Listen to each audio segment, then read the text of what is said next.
This is Fadi, and I'd like to welcome you to a new video series on Bible prophecy in the Middle East.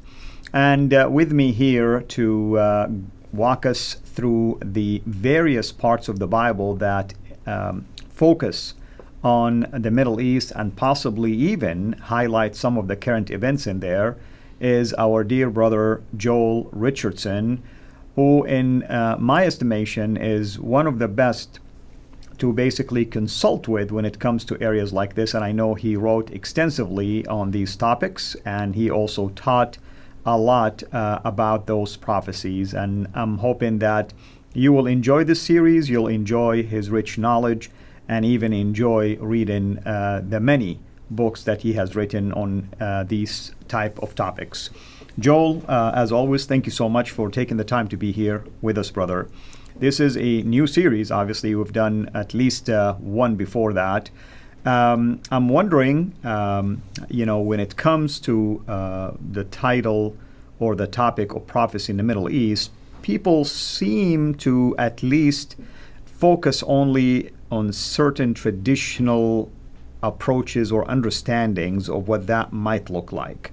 But what I like about you is that you have sometimes some radical, way of interpreting certain traditional passages, and that's what I'm hoping that we will highlight. So tell us, give us an overview, at least today in this episode, about Bible prophecy and the Middle East. Yeah, and it's good that, first let me just say it's great to be with you again. It's always a blessing. I enjoyed the discussions. But I appreciate that you actually started that way, because let me just say this.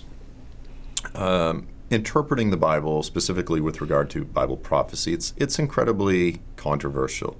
People in the Bible prophecy world, they can tend to be very opinionated. And you're right, I have set forth some interpretations that are a bit different than what is popular. Now, I want to be clear, I don't even want to say traditional. I want to say that which is popular, particularly here in the West, because unfortunately, Bible teachers, primarily in the United States, have largely dictated the way Christians around the world have interpreted these things. Really, the United States has been the heart of the United States and Europe. Bible teachers in the United States and Europe have largely dictated the way Christians around the world interpret the Bible. And the problem with that is that we often impose a certain American-centric mentality into the Scriptures. And really, this is the first rule of interpreting the Scriptures, is we have to determine the context, right? Exactly. If it's real estate, it's location. If it's Bible interpretation of the Scriptures, it's context. So one of the things that we're going to discuss is the Israel-centricity of the story.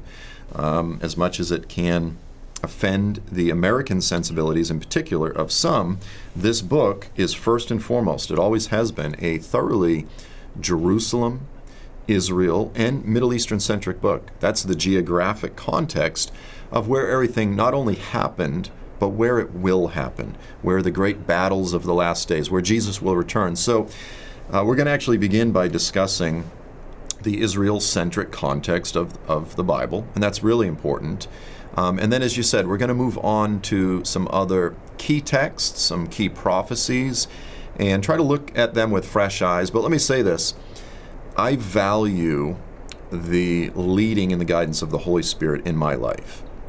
However, humility dictates, and I think proper biblical interpretation dictates, that we also value the voice and the leading of the Holy Spirit in His church throughout history.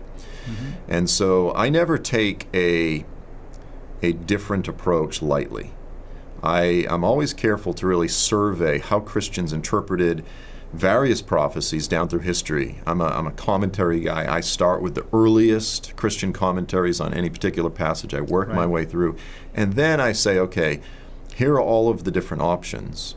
Which of these is most faithful in keeping with the text?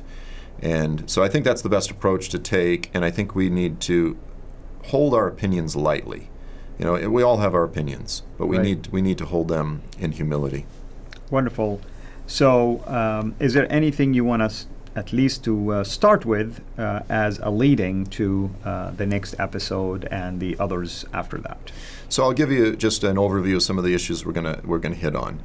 We're going to start with sort of an introduction of what I just described, which is how do we rightly understand a biblically contextualized understanding of Bible prophecy? How do we understand this Israel-centric perspective? And we're going to begin by looking at what I just call biblical geography, which is to say that the prophets name names. They name nations, regions, tribes, peoples that will be part of the coming coalition of the Antichrist. They name names. These are not metaphorical, they're not symbolic. They're just names.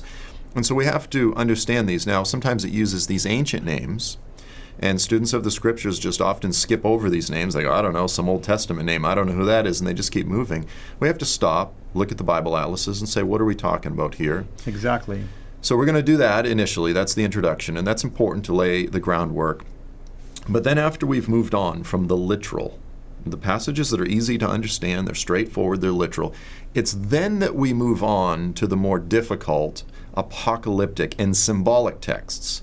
Because the more symbolism, the more that it becomes difficult to interpret. And so from there we're going to move on to what I think is a foundational Old Testament text, but it is quite symbolic. It's a dream that was given to King Nebuchadnezzar, the king of Babylon. And that's Daniel chapter 2 and his dream of the metallic statue. So we're going to take a whole episode just to work through Daniel chapter 2 and discuss what that particular prophecy means, because that's a really important one.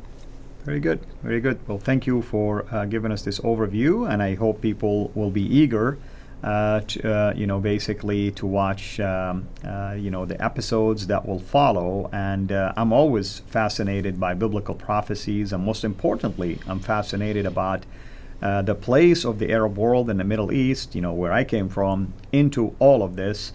And, I appreciate the fact and the sentiment that you're trying to bring in here, because, at the end of the day, I hope that people will realize as we approach the closing of this series that the focus is a positive thing, not the negative, aspect, because we always talk about doomsday, and let's talk about the hope also that will come along the way. Exactly. Yeah. Exactly. Thank you, brother, and thank you, everyone, and hope to see you again in the next episode of this series, Bible Prophecies in the Middle East. Thank you. Thank you so much for taking the time to watch this video.